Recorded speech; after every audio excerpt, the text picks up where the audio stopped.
Hello guys, আসসালামু আলাইকুম। Welcome to back my channel. আশা করি আপনারা সবাই ভালো আছেন। আমি সুইটি আজ আপনাদের রান্না করে দেখাবো চিংড়ি মাছ ভুনা। তো চিংড়ি মাছ ভুনাটি আমি খুবই ইজি করে আপনাদেরকে রান্না করে দেখাচ্ছি, যাতে আপনারাও অনেক ইজিভাবে এই রান্নাটি করতে পারেন।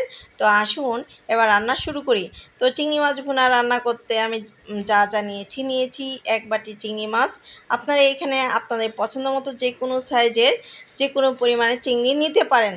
তো আর নিয়েছি 5টি মাঝারি সাইজ পেঁয়াজ কুচি করে, নিয়েছি 1 টেবিল চামচ লবণ, নিয়েছি 1 টেবিল চামচ হলুদ গুঁড়ো, হাফ টেবিল চামচ ধনে গুঁড়ো, হাফ টেবিল চামচের একটু কম মরিচ গুঁড়ো, নিয়েছি 3 টেবিল চামচ সয়াবিন তেল, নিয়েছি হাফ চা চামচ জিরে গুঁড়ো, নিয়েছি কিছু ধনেপাতা কুচি করে।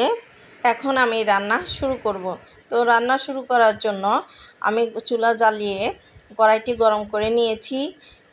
এখন এখানে দিয়ে দিচ্ছি 3 টেবিল চামচ সয়াবিন তেল।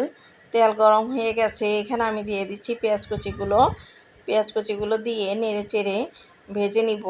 দেখুন গাইস, পেঁয়াজ কুচিগুলো প্রায় ভাজা হয়ে গেছে। আমার পেঁয়াজ কুচিগুলো একদম পারফেক্টভাবে ভাজা হয়ে গেছে।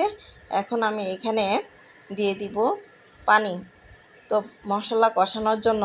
তো গাইস, আমি এখন দিয়ে দেবো 1 টেবিল চামচ লবণ, 1 টেবিল চামচ হলুদ গুঁড়ো, হাফ টেবিল চামচ ধনে গুঁড়ো, হাফ টেবিল চামচের একটু কম মরিচ গুঁড়ো দিয়ে আমি মশলাটি কষিয়ে নিব। কষানো হয়ে গেছে, এখন আমি এখানে দিয়ে দিচ্ছি চিংড়ি মাছগুলো। তো গাইস, এখন চিংড়ি মাছটি কষিয়ে নিব। তো কষানো হয়ে গেছে, তো এখন আমি এখানে অ্যাড করে দিব পানি। তো পানি গাইস এমনভাবে দিব যাতে চিংড়ি মাছের উপরে পানিটা ভেসে থাকে। তো আমার পানি দেওয়া হয়ে গেছে।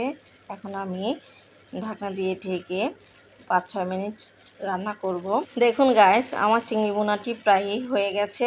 এখানে আমি দিয়ে দিয়েছি 2টি কাঁচামরিচ, দিয়ে দিচ্ছি ধনে পাতাগুলো। গাইস, এখন নেড়ে চেড়ে লবণ ঝাল দেখে নিতে হবে। আপনারা আপনাদের পছন্দ মতো এখানে লবণ ঝাল অ্যাড করতে পারেন। এভাবে ঢাকনা দিয়ে ঢেকে আমি আর 2 মিনিট রান্না করব। দেখুন গাইস, আমার চিংড়ি ভুনাটি একদম পারফেক্টভাবে হয়ে গেছে। এখন আমি এটি সার্ভ করে নিব। দেখুন গাইস, আমি সার্ভ করে নিয়েছি। দেখতে কতটা লোভনীয় হয়েছে দেখেই বোঝা যাচ্ছে, খেতেও অনেক টেস্টি হবে।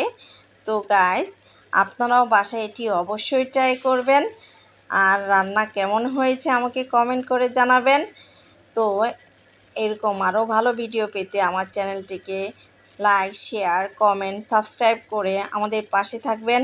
নেক্সটে আপনারা আর কোন কোন খাবারের ভিডিও দেখতে চান আমাকে কমেন্ট করে অবশ্যই জানাবেন। তো দেখা হচ্ছে আবারও নতুন কোনো ভিডিওতে ইনশাল্লাহ। ততদিন পর্যন্ত ভালো থাকবেন, সুস্থ থাকবেন, আমাদের জন্য দোয়া করবেন। আল্লাহ হাফেজ।